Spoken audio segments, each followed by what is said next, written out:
teman-teman semuanya, kembali lagi di podcast Gapura, Gagasan Pembangunan untuk Rakyat. Nah, pada podcast ini lahir dari Latsar Angkatan 2, kelompok 1 kelas B. Yang kedepannya ini kita akan ngobrolin banyak nih tema-tema yang seru seputar dunia ASN, pembangunan, dan tentu saja yang bisa bikin kita melayani masyarakat dengan baik. Nah, untuk episode pertama kali ini kita mau membahas topik mengenai akhlakologi, yaitu bagaimana sih penerapan core value ASN berakhlak di unit kerja kita masing-masing. Sebelum itu kita kenalan dulu nih sama teman-teman ahli kita di sini. Yang pertama ada saya sendiri Lufti Akbar dari BP2JK Riau. Selanjutnya ada Bang Randy. Halo teman-teman semua, saya Randy Ramadana dari BP2JK wilayah Kepulauan Riau. Selanjutnya ada Bang Boang. Halo, nama saya Maju Suwanto Bang Manalu dari BPBPK Sumatera Utara. Lalu ada Kak Linda. Halo, nama saya Linda Permata Saritonga dari BP2JK Sumatera Utara. Dan juga ada Kak Nadia. Halo, nama saya Nadia Putri dari BP2JK Sumatera Utara. Oke, jadi itu narasumber kita pada kesempatan kali ini. Langsung saja kepada pembahasan pertama. Seperti yang kita tahu nih teman-teman semuanya, nilai dasar ASN itu kan ada 7 ya. Yang pertama itu adalah berorientasi pada layanan. Sederhananya ini merupakan setiap langkah, pikiran, dan juga tindakan kita sebagai ASN yang harus mengutamakan kebutuhan dan juga kepuasan masyarakat nih. Nah, bukan cuma sekedar melayani kewajiban, tapi kita juga harus melayani dengan sepenuh hati, cepat tanggap, dan juga memberikan solusi yang tepat. Berorientasi pada pelayanan ini itu seperti frontline nih di bangsa kita, yang mana kita harus peka terhadap kebutuhan orang lain. Harus proaktif mencari cara terbaik dan juga nggak berhenti sampai dengan urusan itu selesai dengan baik aja gitu. Di unit kerja saya di BP2JK Riau menjalankan tugas pelayanan ini dengan mengedepankan prinsip keterbukaan dan juga responsivitas nih teman-teman. Hal ini terlihat dari keterbukaan nih jika terdapat pertanyaan dan juga memberikan penjelasan yang jelas dan mudah dipahami kepada penyedia, khususnya terkait informasi dan juga proses tender yang memerlukan klarifikasi. Nah, itu penerapannya di BP2JK Riau. Selain itu di BP2JK Riau ini juga secara berkala melaksanakan SKM atau survei kepuasan masyarakat. Gunanya apa? Gunanya itu untuk mengukur kualitas pelayanan yang telah diberikan. Nah, jadi intinya nih ASN ini bukan bekerja untuk negara, tapi juga bekerja untuk masyarakat. Nah, jadi begitu penerapan berorientasi pelayanan di BP2JK Riau. Sekarang kita lanjut ke nilai yang berikutnya, yaitu ada nilai akuntabel dan juga kompeten. Untuk membahas ini kita bisa ke narasumber kita yang pertama, yaitu kepada Bang Boang. Silakan Bang Boang. Ya, terima kasih Mas Lutfi atas kesempatannya. Berkaca ke nilai yang kedua ya. Jadi sebenarnya nilai berakhlak itu dari Kementerian PUPR itu sudah diatur ya sebagai panduan perilaku kita sebagai ASN untuk bekerja. Nah, untuk nilai akuntabel itu sendiri berarti memiliki sikap yang bertanggung jawab dan dapat dipercaya atas semua tindakan, perkataan, dan keputusan yang kita ambil, baik di hadapan manusia maupun di hadapan Tuhan. Jadi kita sebagai ASN khususnya CPNS ya, itu harus melaksanakan tugas dengan jujur. Udah mulai dilatih bekerja dengan jujur, bertanggung jawab, cermat, disiplin, dan punya integritas yang tinggi. Lalu ya kita juga diberi panduan lah. Kalau kita menggunakan kekayaan dan BUMN itu harus secara bertanggung jawab, efektif, serta efisien, dan tidak menyalahgunakan kewenangan jabatan. Untuk penerapannya sendiri ya, prakteknya sendiri, kalau di BPK Sumatera Utara sendiri itu kami PNS ya, kita kan kami baru ya ke lingkungan kantor. Nah, nggak tahu nih sistematika bekerja itu di bagaimana, aturannya seperti apa, SOP prosedurnya seperti apa. Nah, jadi kami itu diberikan arahan lah dari kepala TU gitu. Jadi kayak ada pertemuan itu dikumpulkan untuk membahas bagaimana prosedur yang baik, bagaimana seharusnya standar-standar itu berlaku sesuai dengan permen atau peraturan yang berlaku. Jadi udah mulai ditekanin nih, kita sebagai PNS itu wajib membaca dan memahami agar bisa dijadikan acuan untuk bekerja nantinya. Lalu masuk ke nilai yang kedua itu nilai yang kompeten. Nilai kompeten itu maksudnya memiliki kemampuan, keterampilan, dan pengetahuan yang memadai untuk melakukan suatu tugas atau peran dengan baik sambil tetap berpegang prinsip pada moral dan etika.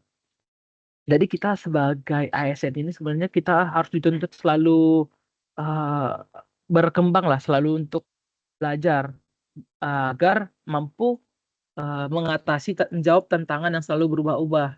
Dimana tantangan zaman sekarang ya dengan merebaknya digitalisasi, zaman yang semakin modern, jadi tantangannya semakin kompleks. Jadi kita sebagai ASN juga harus peka terhadap perubahan itu. Sehingga kualitas tugas yang kita kerjakan itu dapat menjadikan kualitas yang terbaik hasilnya. Nah, untuk dari praktiknya sendiri dari BPBK Sumatera Utara itu sendiri, jadi dari kami itu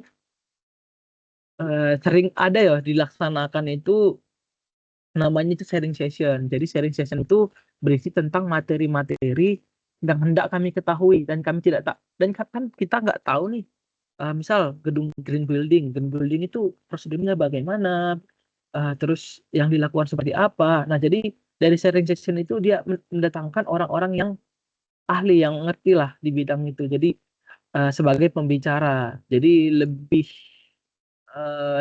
apa ya bilangnya, lebih aktual aja ya karena sesuai di lapangannya. Seperti itu. Terima kasih.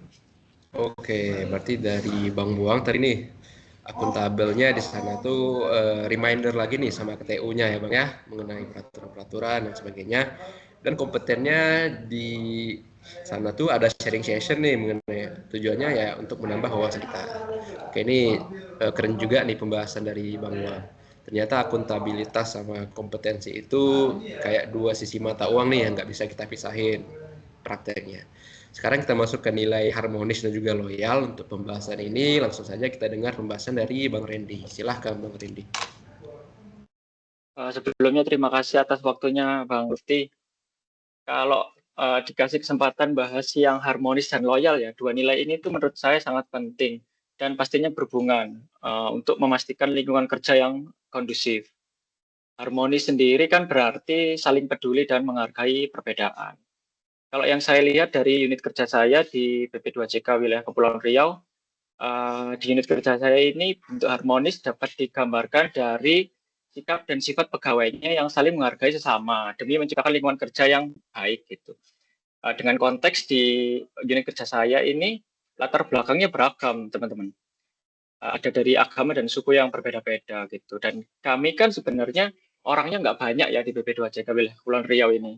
Tapi di lingkungan yang kami bangun ini gitu, walaupun agama dan sukunya berbeda-beda, tapi kerasa banget tetap harmonis dan terasa kekeluargaannya seperti itu.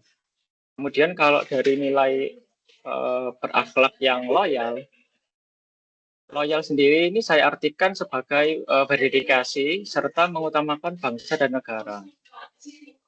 Di sini saya bisa belajar dan mengambil nilai loyal dari bagaimana proses dedikasi, integritas, dan menjaga nama baik institusi.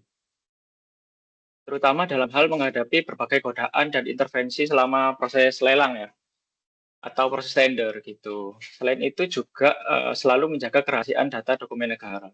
Mungkin itu aja sih dari saya. Oke, terima kasih Bang Randy. Jadi tadi saya dengar nih di BP2JK Kepulauan Riau ini nilai harmonisnya dapat dari sikap saling menghargai ya dengan satu sama lain pegawai walaupun dengan latar belakang yang berbeda. Selanjutnya untuk nilai loyal juga dedikasi pegawai nih dibuktikan dengan sejauh ini tidak ada intervensi yang membuat pegawainya itu terjerumus kepada sebuah kejahatan kasus gitu. Oke, terima kasih Bang Randy. Untuk ini menarik banget ya materinya. Selanjutnya untuk materi yang berikutnya kita ada adaptif dan juga kolaboratif. Nah, untuk mengupas dua materi ini kita sudah bersama Kak Nadia. Silahkan Kak Nadia. Untuk materi yang adaptif dan kolaboratif, ini untuk pengertian adaptif sendiri kan bisa diartikan sebagai cepat menyesuaikan diri dengan perubahan, perkembangan teknologi, dan tantangan baru untuk tetap relevan dan efektif ya. Kalau untuk di unit aku sendiri, adaptif ini bisa dilihat dengan cara kerja staf maupun pimpinan. Itu kemampuan untuk melihat dan menganalisa pekerjaan sama situasi yang lagi terjadi itu mereka bisa melihat untuk urgensi mana sih yang paling tinggi dan itu tuh harus didahulukan dan diprioritaskan. Jadi itu salah satu contoh sikap adaptif. Terus kalau untuk kolaboratif yang bisa dilihat dari tempat aku yaitu BP2JK wilayah Sumatera Utara. Kolaboratif itu kan juga bisa dimaknai dengan bekerja sama dengan berbagai pihak baik internal maupun eksternal untuk mencapai tujuan bersama secara efektif. Nah, ini bisa dilihat dengan kerjasama unit kerja maupun tim-tim lainnya itu, karena kan BP2JK punya tanggung jawab untuk melaksanakan pengelolaan pengadaan barang dan jasa ya, sesuai dengan unit-unit yang membutuhkan pelaksanaan pengadaan itu. Nah, itu jadi berarti kita harus kerjasama juga sama unit-unit lain, terus kita juga kerjasama sama tim-tim internal kita, dan itu ditunjukkan sikapnya selama ini tuh tetap kompak dan kerjasamanya bagus. Paling itu aja sih dari aku. Oke, Asik. terima kasih Kak Nadia. Ini pembahasannya juga luar biasa nih mengenai adaptif dan kolaboratif. Yang mana di BP2JK Sumut ini adaptifnya bisa kita lihat dari penjelasan tadi yaitu kinerja stafnya nih. Jadi mereka membuat prioritas pekerjaan. Nah, ini menggambarkan bisa beradaptasi lah dengan tugas.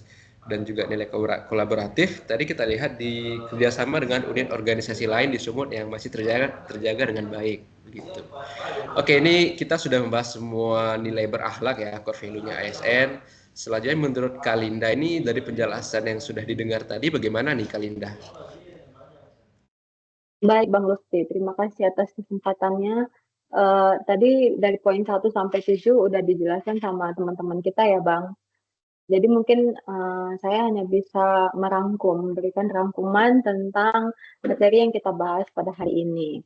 Mungkin untuk poin yang pertama tadi dari Bang Lutfi yaitu berorientasi pada pelayanan, yang mana definisinya adalah melayani, cepat tanggap, dan juga solutif ya Bang terhadap kebutuhan masyarakat. Mungkin kalau untuk contohnya di unit Abang sendiri ada prinsip keterbukaan dan responsif terkait proses tender ataupun lelang ya Bang. Lalu yang kedua ada survei kepuasan masyarakat. Nah ini unik nih Bang, ada survei kepuasan masyarakatnya di tempat Abang. Baru untuk materi yang berikutnya ada akuntabel dan juga kompeten dari Bang Boang tadi. Yang mana akuntabel sendiri itu kan adalah tanggung jawab, terpercaya akan keputusan, jujur, bertanggung jawab, dan juga disiplin dalam pekerjaan. Yang mana prakteknya di unit Abang sendiri tadi ada rapat prosedur dan SOP-SOP yang terkait dengan peraturan-peraturan yang berlaku ya Bang. Lalu untuk nilai kompeten sendiri definisinya adalah memiliki kemampuan dan keahlian dalam pekerjaan dan juga selalu belajar untuk menghadapi tantangan perubahan ya Bang. Untuk prakteknya sendiri tadi di unit Abang ada sharing session, mungkin tukar pikiran antara atasan, rekan, bawahan juga ya Bang tentang pekerjaan di lapangan. Yang biasanya pekerjaan di lapangan dan teorinya mungkin berbeda ya Bang, jadi harus butuh komunikasi yang baik. Lalu yang selanjutnya ada harmonis dan loyal yang dipaparkan sama Bang Randy. Harmonis sendiri tadi pengertiannya adalah saling peduli dan menghargai perbedaan di lingkungan kerja. Prakteknya sendiri di unit Bang Randy tadi yang saya dengar adalah saling menghargai dengan latar belakang yang berbeda di setiap karyawan ya Bang. Lalu untuk loyalnya sendiri adalah berdedikasi, mengutamakan kepentingan bangsa maupun negara. Yang mana prakteknya di unit Bang Randy tadi ada menjaga nama baik instansi, menjaga rahasia instansi dan juga negara, dan juga dedikasi pegawai. Nah, yang selanjutnya ada dari Kak Nadia, yaitu adaptif dan kolaboratif. Yang mana adaptif ini adalah cepat menyesuaikan diri dengan perubahan. Yang mana prakteknya di unit kerja Kak Nadia tadi ada cara kerja staf yang mengerjakan suatu pekerjaan berdasarkan skala prioritas ya Pak. Lalu ada kolaboratif yaitu kerjasama, yang mana prakteknya di unit kerja Kak Nadia tadi kerjasama tim di tim internal yang cukup baik ya Pak di tempat unit kerjanya. Oke Bang Lutfi, sekian rangkuman yang kita bisa ambil dari materi kita hari ini. Menurut Bang Lutfi gimana? Menarikkah hari ini materi kita?